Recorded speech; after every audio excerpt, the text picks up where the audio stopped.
because I have schizophrenia. There was nothing psychotic about her statement. It was actually quite lucid. Janny was simply sad. Susan and I were not sure what to do. I immediately left a message for the doctor, who checked with her the next day. She repeated the same thing to him. He asked her what she believed it means to have schizophrenia. "I see and hear stuff that isn't there," she told him. My first writing about Janny was on my Facebook page. I wrote to vent, but soon realized that I was also trying to make sense of what was happening to my daughter and my family. My Facebook posts evolved into a blog, and I started writing more. When our story became public, hundreds of families emailed me, all telling me a variation of the same message. We thought we were alone.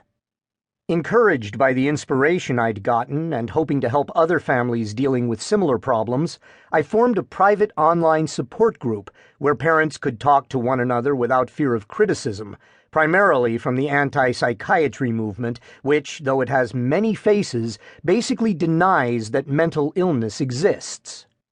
They certainly cannot accept that it happens in children.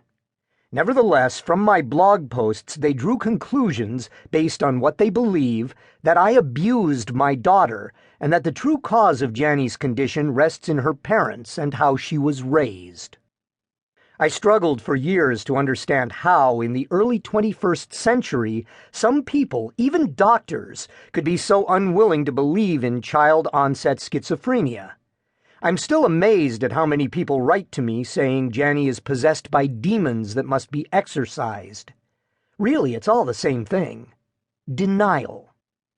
But when Janny said to me that she wanted to die, I finally understood where that denial comes from. Some people hang on to the abuse assumption or the demon theory because those things can be controlled. The idea that there is a disease out there that is totally arbitrary is terrifying. If Janny can develop schizophrenia, any of us can. And the idea that all it might take is the crossing of some wires in the brain is more than some people can handle. I understand.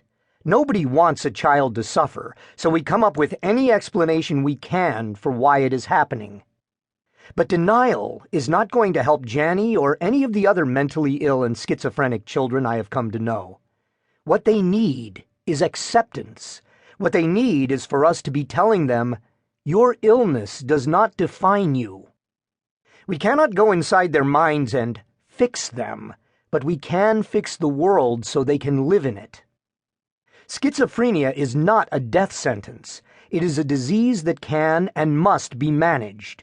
But it is also just another part of the rich rainbow of humanity. I want Janny to see that rainbow, and I want you to see it too. That is why I wrote this book. This is not a requiem for a child. This is a journey out of darkness and into the light. Prologue. June 2006.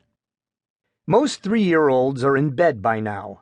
But most 3-year-olds are not geniuses like my daughter. She can read, calculate multiplication and division in her head, and even quiz my wife Susan and me on the periodic table using her placemat with all the elements on it.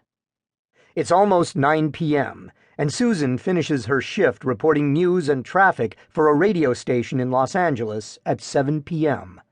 Allowing for traffic, she's probably just getting home right now, but still, I wait. I want to keep Janny out until there is nowhere left to go but home. We've been doing this since Janny was an infant.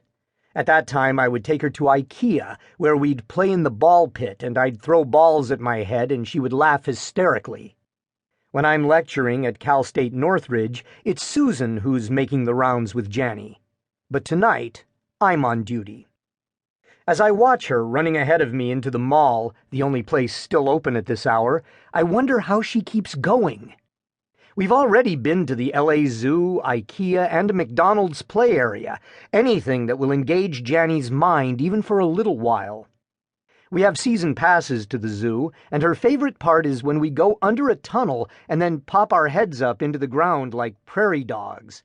Janny loves dogs. She'll even call people